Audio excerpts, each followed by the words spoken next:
You really should consider getting a job, Virginia. Even part-time would give you something meaningful to do. I smiled politely across the mahogany dining table as my mother-in-law Vera delivered her weekly criticism, perfectly timed between bites of her overcooked salmon. The Henderson family dinner ritual was as predictable as it was painful.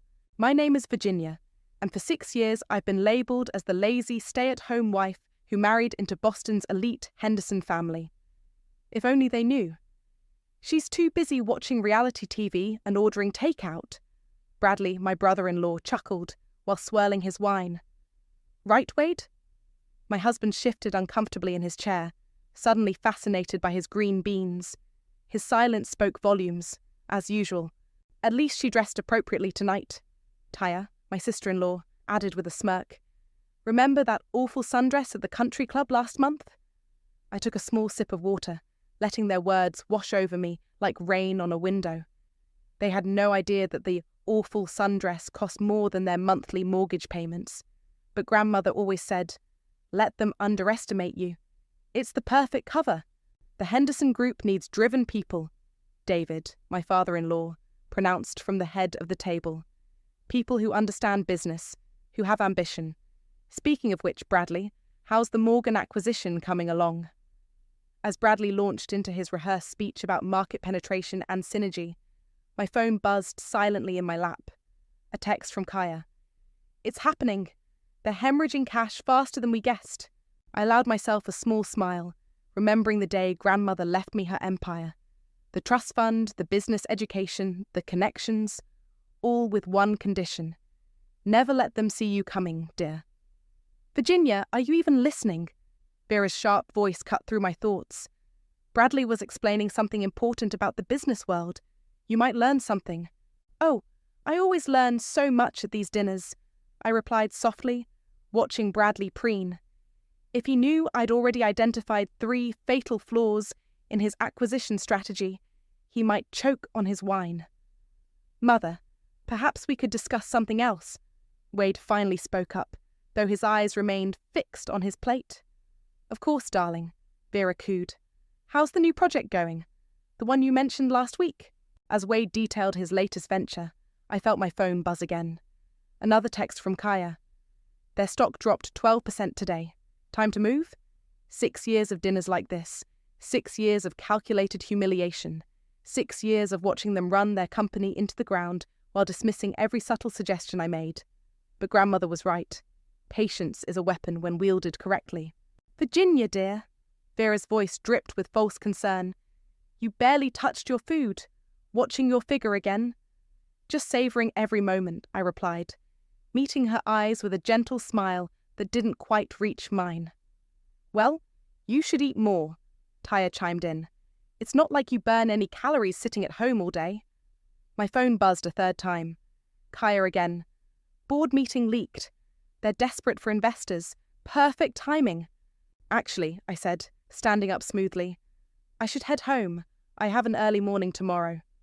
Oh? Bradley smirked. Finally found a hobby? Something like that, I replied, gathering my purse. Wade, are you coming? He nodded, making his excuses as we left. In the car, he was quiet until we hit the highway. I'm sorry about them, he muttered. They mean well. I thought about the empire I'd built in secret, the shell companies poised to strike, the years of careful planning about to bear fruit. Don't worry about it, I said softly. Everything happens for a reason. My phone lit up one last time. Kaya had sent a link to the Henderson Group's latest financial report. The numbers were worse than we'd anticipated. Much worse. Want to watch something when we get home? Wade asked, oblivious to the storm about to break. Actually, I need to make a few calls, I said. Business calls. He laughed, the same dismissive laugh I'd heard from his family countless times. Business calls? You? I smiled in the darkness of the car, thinking of grandmother's words on her deathbed. They'll never see you as a threat until it's too late. That's your advantage, my dear. Use it. Yes, I replied simply. Business calls. The time for silence was ending. Soon they'd learn exactly who they'd been underestimating all these years. But for now, I had work to do. After all, hostile takeovers require perfect timing. The numbers don't lie, Kaya said, spreading financial documents across my home office desk. The Henderson Group is bleeding money from every division. I studied the internal memos Gianna had leaked to us. Red ink everywhere, desperate attempts to hide mounting losses. The company's foundation was crumbling beneath its gleaming facade. Look at this. I pointed to a particularly concerning figure. They've lost 30% of their major investors in the last quarter alone. And that's just what they're admitting to, Kaya replied, pulling up more documents on her laptop. The real numbers are worse. A knock at my office door made us both freeze. Virginia, Wade called out. Can I come in? I quickly gathered the papers while Kaya closed her laptop. Just a minute, I called back, stuffing everything into my desk drawer. Come in. Wade entered, looking uncomfortable in his usually pristine suit. His tie was loose and dark circles shadowed his eyes. Hey, I didn't know you had company. Just catching up with Kaya, I smiled. Girl talk. Right, he nodded, then hesitated. Listen, honey, I need to talk to you about something. Kaya took her cue. I should get going anyway. Thanks for the coffee, Virginia. She gathered her things, giving me a meaningful look as she left. Once we were alone, Wade perched on the edge of my desk. I've been thinking, maybe we should consider cutting some expenses. Oh? I kept my voice neutral, though my heart raced. The lake house, for example, we barely use it, and the maintenance costs are... Are you saying we can't afford it? I asked carefully. No, he backpedaled quickly. Just being practical. Times are challenging in the market right now. I remembered his father's words from 3 years ago, when I'd suggested diversifying their investments. The market is fine, Virginia. Leave business to those who understand it. Whatever you think is best, I said softly, playing my role perfectly. Wade relaxed visibly, patting my hand. Thanks for understanding. I need to head to the office. Bradley called an emergency meeting. After he left, I immediately called Gianna. It's worse than we thought, she whispered into the phone. Bradley's going crazy, screaming at everyone. They're trying to secure emergency funding, but nobody's biting. Keep your head down, I advised. Document everything, but don't draw attention. You should hear him right now, Gianna said, her voice dropping even lower. He's in his office yelling at someone. Wait. I heard a door slam through the phone, followed by Bradley's voice in the background. If we don't get new money in by next quarter, it's over? Perfect, I smiled. That's exactly what we needed to hear. Later that afternoon, I visited the Henderson Group's main office, playing the role of devoted wife bringing Wade his forgotten laptop. The security guard knew me, barely glancing up as I passed. In the elevator, I heard 2 junior executives whispering. They're selling off assets. Heard Bradley's drinking in his office. Stocks in freefall. The doors opened to chaos.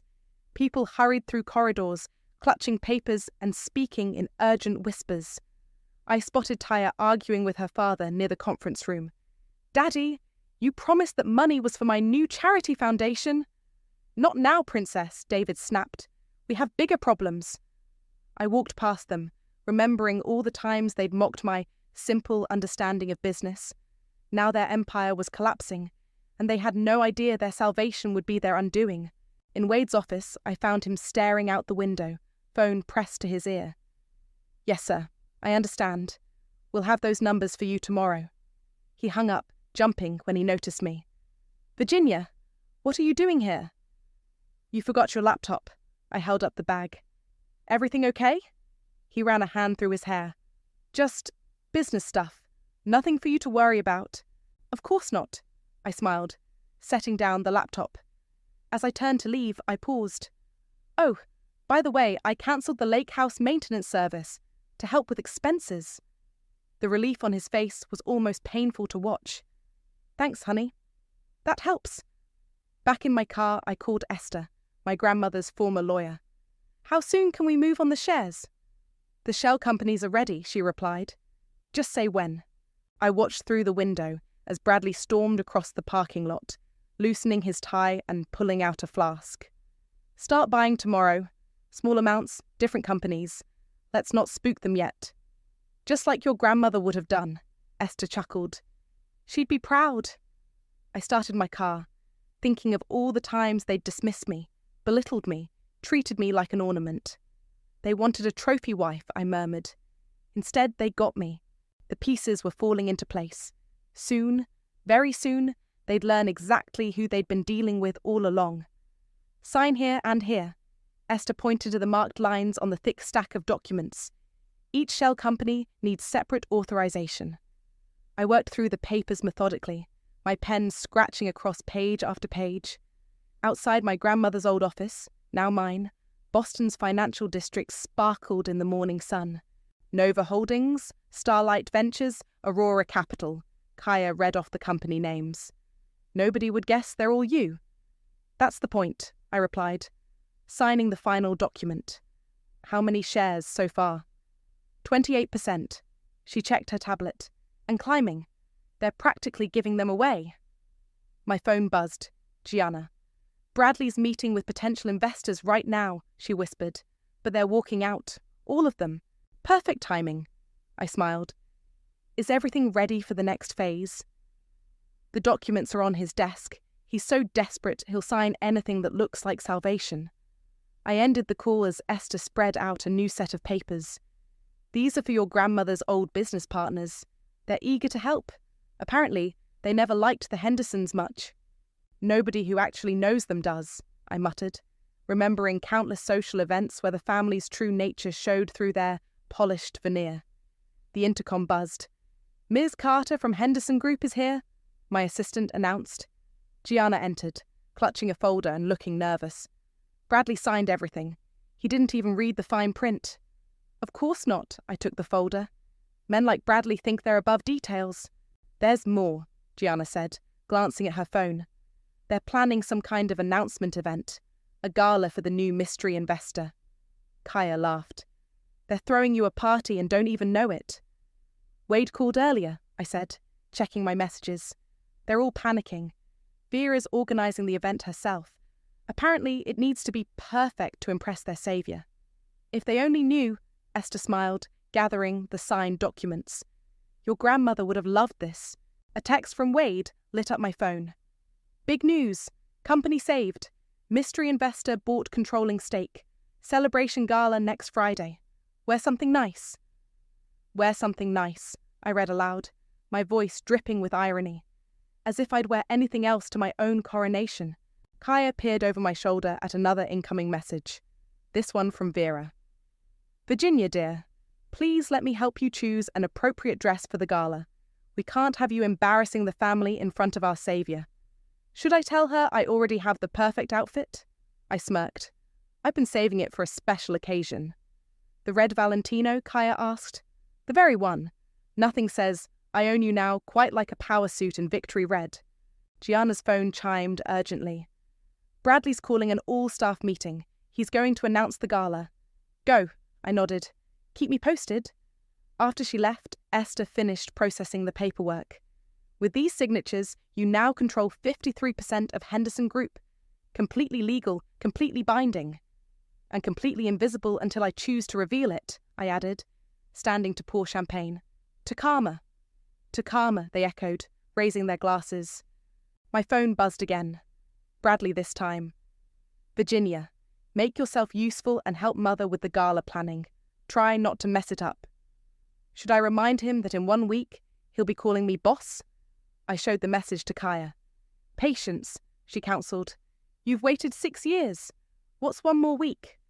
I walked to the window, watching the Henderson Group building in the distance. Through my binoculars, I could see Bradley pacing in his office, phone to his ear, gesturing wildly. Look at them scramble, I murmured. All that pride, all that arrogance, and they never saw it coming? Your grandmother always said the best revenge is the one they never suspect, Esther remarked, joining me at the window. My phone lit up with a group text from Vera to the family. Emergency dinner tonight. Must discuss gala details. Virginia, do try to contribute something useful. Oh, I'll contribute something, I smiled, typing my reply. Looking forward to it. I have so many ideas to share. Kaya snorted. Ideas like, surprise, I own your company now. Something like that. I gathered my things, preparing to head home. 1 last week of playing the dutiful wife. one last week of their condescension. And then? Esther asked, though she knew the answer.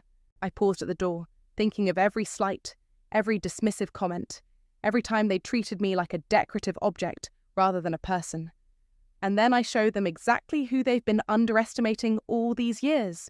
The elevator doors closed on their smiling faces, and I descended toward the lobby, ready for one final performance as the meek, passive Virginia they thought they knew.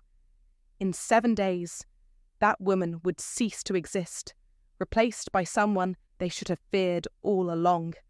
"For heaven's sake, Virginia, you can't wear that to the gala," Vera's voice echoed through the boutique. "It's far too bold." I stood before the mirror in my chosen red Valentino suit while Taya and Vera circled like vultures, picking apart my selection. "She's right," Taya sneered. "You should wear something more appropriate for your position." "And what position is that?" I asked mildly, smoothing the perfectly tailored lapels. "Well, you know," Vera waved her hand dismissively. "You're Wade's wife, not a businesswoman. If they only knew how many businesses I already owned through my various holdings. What would you suggest?" "This lovely navy dress." Vera held up something that looked like it belonged at a funeral. "Much more suitable for someone of your background." I checked my phone as they continued their fashion critique. A message from Gianna. "Bradley just tried accessing the company's emergency funds. They're gone." "I think I'll stick with the suit," I said, turning to face them. "Red is my power colour." Taya nearly choked. "Power colour, please? The only power you have is your husband's name." I smiled, remembering the stack of ownership documents sitting in my safe. "We'll see." Back home, I was sorting through old photos when I found it. Me at 19, standing beside grandmother in front of her company headquarters. Her words echoed in my memory. "True power is when they never see you coming." "What's that?" Wade's voice startled me. He peered over my shoulder at the photo. "Just an old picture with my grandmother," I said, quickly sliding it away. "The one who left you that trust fund you never talk about?" He loosened his tie, looking exhausted. "Listen, about the gala." "Yes?" "The investor. They're very private. They've requested to remain anonymous until the announcement." "How mysterious," I maintained a neutral expression. "Any hints about who it might be?" "None," he sighed, collapsing onto the couch. "But they own everything now, the whole company. Father's beside himself." My phone buzzed. "Kaya, all shares are under your name now. You own it." "I'm sure everything will work out exactly as it should," I said, pocketing my phone. "Mother wants you to be on your best behaviour at the gala," Wade continued. "No embarrassing stories or inappropriate comments." "When have I ever embarrassed you?" I asked quietly. He had the grace to look uncomfortable. "You know what I mean. This investor is saving our family. We need to make a good impression." "Trust me," I smiled. "They'll be impressed." Later that evening, I sat in my office, drafting my speech for the gala. The words flowed easily. 6 years of pent-up thoughts finally finding their voice. My phone rang. Vera again. "Virginia, dear, about the gala seating. I think it's best if you sit at the family table, but perhaps toward the end. We want to keep the important seats for the investor and their team." "Of course," I replied smoothly. "Whatever you think is best. And please reconsider that red suit. It's so aggressive." "I'll think about it," I lied, ending the call. Another text from Kaya. "Final preparations complete. No loose ends. You ready for this?" I looked at my reflection in the window, seeing not the meek daughter-in-law they'd tried to shape, but my grandmother's heir. Strong, calculated, unstoppable. "More than ready," I typed back. Wade came home late, smelling of whiskey. "Had a drink with Bradley," he mumbled. "He's terrified about this investor. Says they could fire everyone." "Could they?" I asked innocently. "They own 53%. They can do whatever they want." He looked at me blearily. "What are you working on?" I closed my laptop on the speech draft. "Just some writing. Nothing important." "You should get some rest," he said. "Big day Friday. Mother's counting on you to help with the final arrangements." "I wouldn't miss it for the world," I replied, watching him stumble toward our bedroom. Once he was gone, I reopened my laptop and finished the speech. 6 years of playing the perfect passive wife had taught me patience. Now it was time for action. My phone lit up one last time. Esther. Your grandmother's portrait has been delivered to my office, ready to hang in the Henderson Group boardroom when you give the word. I smiled, imagining their faces when they realized who'd been pulling the strings all along. Perfect, I replied. Everything's falling into place. I read through my speech one final time, each word a carefully crafted blade. Friday couldn't come soon enough. The Hendersons wanted a gala to celebrate their salvation. I'd give them a night they'd never forget. The day before the gala, I stood in front of my closet, running my fingers over the red Valentino suit. Tomorrow, everything would change. The thought should have terrified me, but instead, I felt oddly calm. Virginia? Wade's voice interrupted my thoughts. We need to talk. I turned to find him standing in the doorway, looking more disheveled than I'd ever seen him. His usual perfectly pressed shirt was wrinkled, his hair a mess. What's wrong? I asked, though I knew exactly what was eating at him. I can't sleep. Can't eat. He paced the room. This investor. They own everything now. Everything my family built. Sometimes change is necessary, I offered quietly. He whirled on me. How would you know? You've never built anything. You don't understand what it's like to feel this powerless. Oh, the irony. I bit back a smile. Don't I? What's that supposed to mean? Nothing, I said, turning back to the closet. Just that I might understand more than you think. God, he ran his hands through his hair. Mother was right. You've never understood our world. The pressures, the expectations. The arrogance, I suggested mildly. The condescension. See? This is exactly why they think you're beneath us. He stopped, realizing what he'd said. The room went silent. 6 years of pretense cracked, just slightly. Beneath you? My voice was soft, dangerous. Is that what they think? I didn't mean, he backpedaled. It's just, you never tried to fit in, never tried to be what my family needed. And what exactly did your family need, Wade? Someone who understood our position, our responsibilities. Instead, you just exist, like some trophy wife who can't even dress appropriately for a business dinner. I walked to my desk, pulled out my speech for tomorrow. Not everything you think is small actually is. What's that supposed to mean? He grabbed the papers from my hand. What's this? I snatched them back before he could read them. Tomorrow's another day, Wade. Get some sleep. Virginia, his voice cracked. I feel like I'm drowning. The company, this investor, I feel like such a failure. For a moment, I almost felt sorry for him. Almost.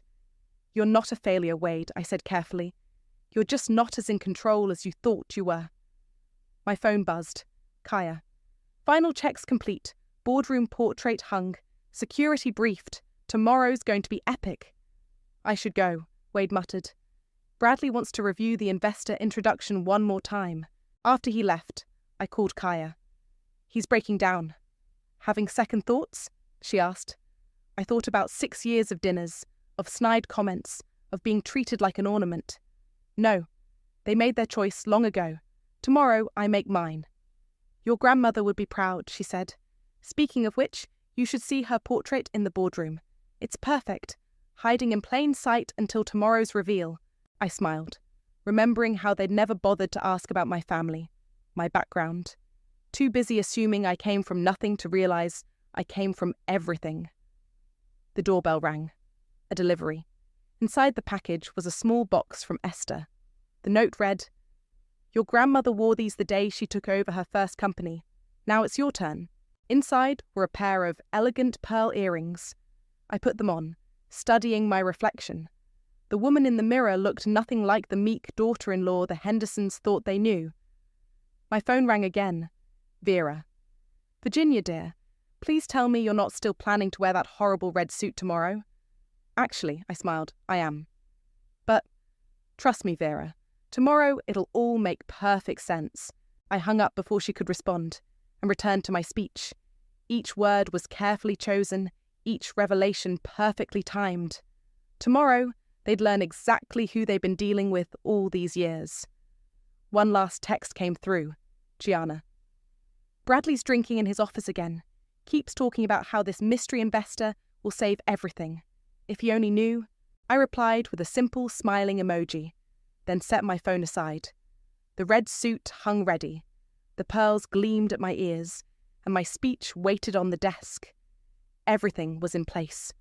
In less than 24 hours, the Hendersons would learn that their salvation and their downfall were one and the same. They'd discover that the woman they'd dismissed for 6 years had been watching, waiting, and planning all along. I picked up my speech one last time, reading the opening line.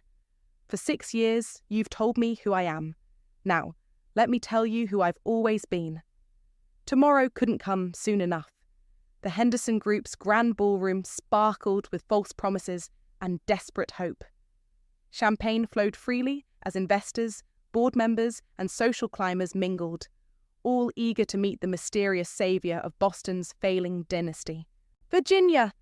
Vera's voice cut through the crowd. "I see you wore that suit after all." I did. I smoothed the red Valentino's lapels. Special occasion, after all. "At least try to be presentable when the investor arrives," she hissed, "and stay toward the back during photographs." Across the room, Bradley was holding court, clearly drunk. "Our new partner understands real business. They'll take us to the next level." "Any idea who it is?" someone asked. "Very private individual," he slurred. "But they know talent when they see it." I caught Kaya's eye from across the room. She nodded slightly. Everything was in place. "There you are." Wade appeared beside me, tugging at his collar. "Mother wants us all positioned properly for the announcement." "Of course she does," I murmured, watching Taya arrange herself prominently near the podium. The MC tapped his microphone. "Ladies and gentlemen, if I could have your attention, please." The room hushed. David stepped forward, beaming with false confidence. "Tonight marks a new chapter in our company's history. We're honored to introduce our new majority shareholder." I began moving toward the stage. "Virginia?" Wade whispered. "Where are you going?" "Someone who represents the future of business." Vera grabbed my arm. "Well, what do you think you're doing?" "Please welcome." I gently removed her hand and continued walking. "Our new CEO." Bradley's glass slipped from his fingers as I climbed the steps to the podium. The silence was deafening. "Good evening," I said into the microphone, my voice steady. For years I was silent. Tonight, I speak not as Mrs. Henderson, but as your new CEO. The room erupted in whispers. Cameras flashed. Vera's face went pale. "What is this?" David stepped forward. "Some kind of joke?" "Check your phones," I smiled. The press release just went out. Hundreds of phones chimed simultaneously. The murmuring grew louder. "This is impossible." Bradley stumbled forward. "You're nothing. You're nobody." "Actually," I pulled out a folder. "I own 53% of Henderson Group shares. Through various holdings you were too arrogant to investigate properly." Taya's voice rose shrilly. "She can't do this. Daddy, stop her." "It's already done," I continued, my voice carrying across the stunned crowd. "The papers were signed weeks ago. By you, Bradley. Remember those emergency funding documents you didn't bother to read?" Wade pushed through the crowd. "Virginia, what are you talking about?" "Perhaps we should discuss my grandmother." I gestured to the wall where her portrait now hung. "The same grandmother whose business empire you never bothered to ask about, too busy assuming I was beneath you to realize I was above you all along." "Security!" Vera screamed. "Remove her!" "They work for me now," I smiled. "Everyone does." The cameras kept flashing as I outlined the restructuring plans. Bradley's firing, David's forced retirement, the complete overhaul of the board. "You can't do this," David sputtered. "We're family." "Family?" I laughed softly. "Was I family when you mocked me at every dinner, when you dismissed every suggestion I made, when you treated me like decoration?" The crowd was riveted. Journalists scribbled frantically. 6 years, I continued. 6 years of watching you run this company into the ground while treating me like an ignorant trophy wife. Well, surprise. The trophy just bought the whole display case. Wade pushed forward. "Virginia, please. We can talk about this." "Now you want to talk?" I met his eyes. 6 years of silence and now you want to talk. Vera collapsed into a chair, fanning herself dramatically. This will destroy us. No, I corrected her. This will save the company. From you. From your arrogance. From your outdated ways of thinking. I gestured to Kaya, who began distributing press packets. The Henderson Group is now under new management, I announced. Those who wish to stay will adapt. Those who don't, I looked pointedly at Bradley, will leave. You'll regret this, Bradley slurred, lunging for the podium. Security stepped forward, blocking his path. I think, I said quietly into the microphone, that the only regret here is how long I waited to do this. The room had transformed. Where once they'd looked down on me, now they looked up, literally and figuratively. The power shift was palpable. I straightened my red suit, grandmother's pearls gleaming at my ears. Now, shall we discuss the future of our company? The emphasis on our made Vera flinch. Cameras flashed again, capturing the moment perfectly. The family in disarray, the crowd enthralled, and me, finally, gloriously me, standing exactly where I belonged. At the top. Let's talk about competence, I continued from the podium, my voice cutting through the chaos. Bradley, would you like to explain the Morgan acquisition, the one you botched so spectacularly? Bradley lunged forward again, face red with rage and alcohol. You little... Or perhaps, I cut him off, we should discuss the offshore accounts, the creative accounting, the tax evasion attempts. The room went deadly quiet. David's face turned ashen. That's right, I smiled. I know everything, every shortcut, every cover-up, every desperate attempt to hide your failures. You're lying, Vera stood up, trembling. You have no proof. I nodded to Kaya, who started the presentation.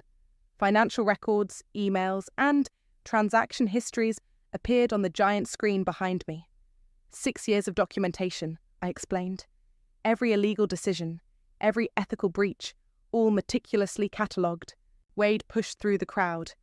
Virginia, stop this! Think about what you're doing to the family. Family? I laughed. Let's talk about family, Wade. Let's talk about how your family treated me, how you stood by silently while they tore me down day after day. The journalists were frantically taking notes. Cameras clicked continuously. But this isn't about revenge, I continued. This is about survival. Your mismanagement nearly destroyed this company. Your arrogance almost bankrupted hundreds of employees. Bradley tried to interrupt, but security held him back. As of tonight, Bradley is terminated. David will retire. The board will be restructured. I paused, letting each announcement land like a hammer blow. Those who remain will answer to me. You can't do this, Tyre shrieked. We'll fight you. With what? I asked calmly. Your shares, your influence, your money. Check your accounts. Everything's frozen pending investigation. The crowd murmured as phones came out, people checking their banking apps. This is illegal, David shouted. Our lawyers will... Your lawyers work for me now? I cut him off. In fact, they're the ones who helped structure this takeover. Legally, properly. Everything you failed to do. Vera collapsed again, this time for real. A waiter rushed to help her. Ambition didn't save you, I addressed the family directly. But intelligence just might. Those willing to adapt can stay, under my leadership. Those who aren't? I gestured to the door. Bradley stormed out, shoving people aside. Tyre followed, mascara streaming down her face. Now, I turned to the assembled crowd. Let's discuss the future. Real leadership, real innovation, real... Ms. Virginia! Gianna pushed through the crowd, face pale. There's something you need to see. She handed me a tablet, hands shaking.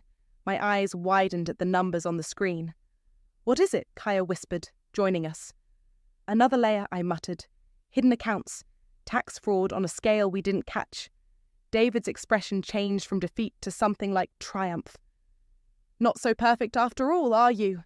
I straightened my spine, mind racing. This could sink everything. The company, the takeover, my revenge. Ladies and gentlemen, I addressed the room, please enjoy the refreshments. We'll reconvene shortly. Security began ushering people toward the reception area. I grabbed Kaya and Gianna, pulling them into a side room. How bad? Kaya asked. Bradley's been running a parallel fraud scheme, Gianna explained. Millions hidden in offshore accounts. If the IRS finds out, They will, I said grimly. David's smirking because he thinks this will force us to keep them in power, to hide their crimes. What are you going to do? Kaya asked. I looked at my grandmother's portrait on the wall, remembering her words. Power isn't about having all the answers. It's about finding them.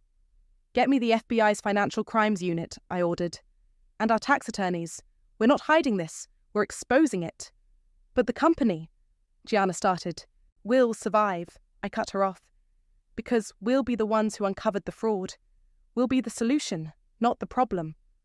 My phone buzzed. Wade. We need to talk. Now. Watch them, I told Kaya. Don't let anyone leave. This isn't over. I stepped back into the ballroom, where Wade waited alone. You've destroyed everything, he said quietly. No, I replied. Your family did that long ago. I'm just cleaning up the mess. I loved you, he whispered. No, I said again. You loved the idea of me, the quiet, submissive wife who never questioned, never challenged. That person never existed. He turned to leave, then paused. You'll regret this.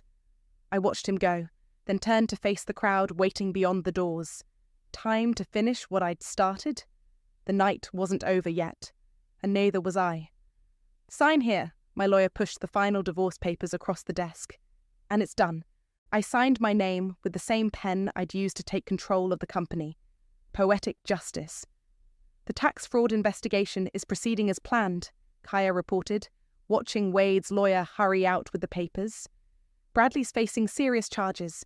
David and Vera have fled to their house in the Bahamas. Let them run, I said, standing to look out over the city. The Henderson Group building, now Henderson Carter Enterprises, gleamed in the morning sun. The FBI will find them. My phone buzzed. Gianna. Taya's giving an interview outside. You might want to see this. I switched on the office TV. There was Taya, perfectly coiffed, despite everything, spinning her version of events. Of course I'm still consulting for the company, she was saying. Virginia and I have always been close. She values my input. Consulting? Kaya snorted. She hasn't been allowed in the building since the gala. Let her pretend, I smiled. It's what they do best. My assistant buzzed in. The board is ready for you. The boardroom fell silent as I entered. New faces mixed with old, all watching me carefully. My grandmother's portrait hung behind my chair, a reminder of where I came from and where I was going. The SEC investigation revealed more than just Bradley's fraud, I began. It exposed a culture of corruption that ends today. Murmurs rippled through the room. Our stock has stabilized, I continued. Client confidence is returning. The media has moved from scandal to recovery stories.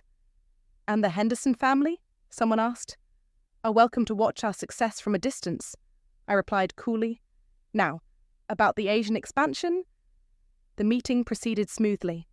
This was my element, not playing housewife, but running an empire, just as grandmother taught me.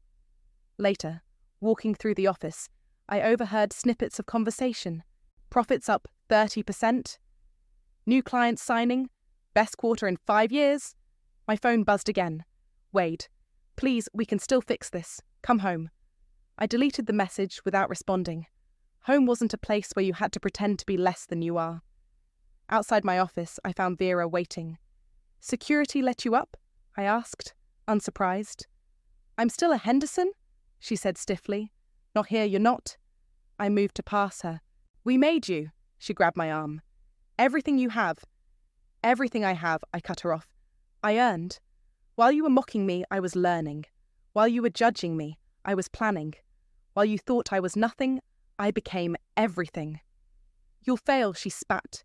Without us, you'll crash and burn. I smiled, thinking of the company's soaring stock price. Actually, we're doing better than ever. Funny how removing dead weight helps with that. She flinched. Security will show you out, I said, pressing the call button. Don't come back. As she was led away, Kaya appeared with more papers. The rebranding is complete. New logos, new letterhead, new era. Perfect timing, I said, watching Vera's retreat. How's the family taking it? Bradley's lawyers are negotiating a plea deal. Taya's husband left her. Wade? She hesitated. is no longer our concern, I finished. My office felt different now. No more hiding my intelligence, no more dampening my ambition, no more pretending to be less to make others feel more. "Miss Carter?" my assistant called. "Your next appointment is here." "Send them in," I replied, straightening my red blazer. My signature look now. A young woman entered, clutching a resume. I recognized that look. Hungry, ambitious, underestimated. "Tell me," I said, gesturing for her to sit. "What do you know about power?" She straightened, eyes bright. "That it's not about who you are, but who they think you're not." I smiled. Grandmother would have liked her. My phone lit up one last time. Gianna. Bradley just got arrested. It's all over the news. I turned to the window, watching my reflection overlap with the city skyline. The meek daughter-in-law was gone, replaced by someone they should have seen all along. "You know what the best revenge is?" I asked the young woman. "What?" "Success," I replied, sitting behind my desk. "Now, let's talk about your future." Outside, I could see Vera giving another interview, probably claiming some kind of involvement in the company's success. Let her talk. I had work to do. Revenge looks good on me, but power, that's permanent. And I was just getting started.